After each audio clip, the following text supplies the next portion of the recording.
Las Vegas. The energy is unmatched.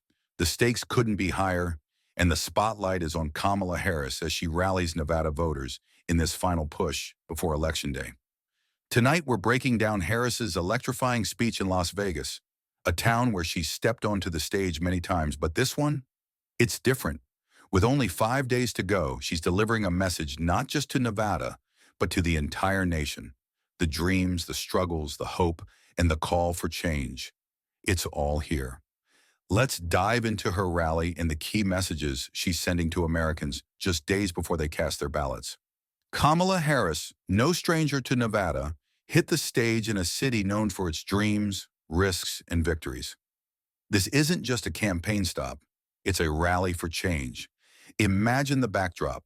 Las Vegas, the city of lights, a hub for people from all backgrounds. Tonight, Harris's speech spoke to each one, connecting with everyday workers, families striving for a better future, and students hoping to make their mark. She's here to reinforce her stance as the candidate for those working toward the American dream and to challenge Donald Trump's vision for the country. From the moment she began, Harris's energy was palpable. She called out to the crowd, asking if they could feel the electric atmosphere, a unifying force. This wasn't just a speech, it was a call to action. She underscored the significance of this election, urging Nevadans to send a resounding message that Nevada stands with Harris. For the hardworking families, the young people grinding for a better future, and the parents working 2 jobs, she emphasized, this election isn't just about me, it's about each of you.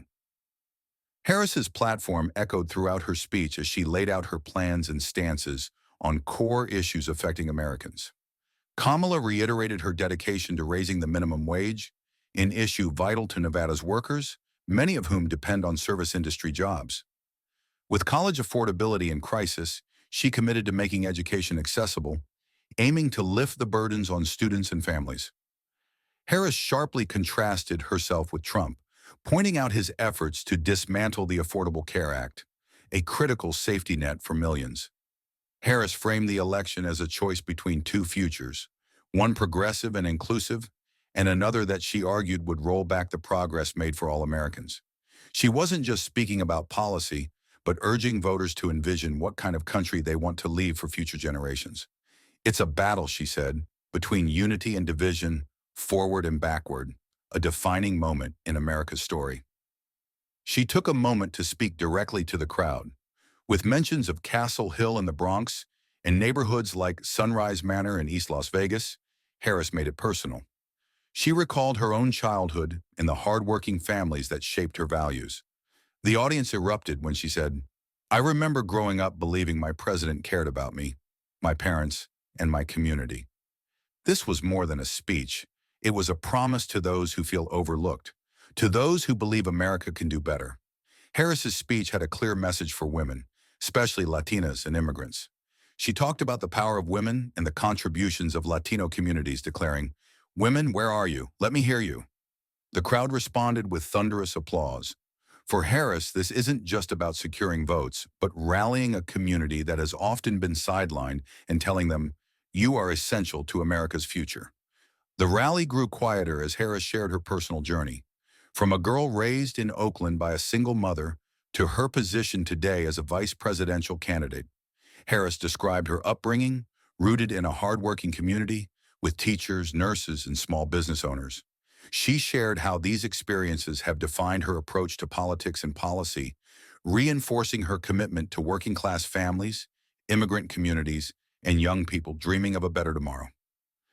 Harris laid out her vision in practical terms. She's committed to making housing within reach for Americans, especially in cities like Las Vegas where housing costs have soared.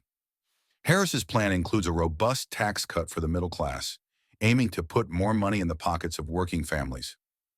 She pledged to target corporate monopolies that drive up prices for everyday essentials, like groceries and healthcare, which she sees as a key measure to fight inflation. Harris's speech reached its emotional peak when she reminded voters, "This is our country too." With a powerful declaration, she called on everyone present to stand up for their values and rights, to vote, and to be counted. "Make a plan to vote," she urged. "If you're voting by mail, return it now. Don't let this moment pass. It was clear she wasn't just addressing Nevadans. She was speaking to every American who feels their voice hasn't been heard. As Harris wrapped up, her message was unmistakable. This election is a referendum on America's identity and future. Whether it's through early voting or heading to the polls on November 5th, she left the crowd with a reminder that democracy thrives on participation. Don't let them silence you, she declared. Vote for a future where we're all included. And that's what's at stake. Your voice, your choice, and your vision for America. We'll be watching as this historic election unfolds, and we'll be here to break down the latest, keeping you informed. So stay tuned, stay active, and remember, your vote is your voice.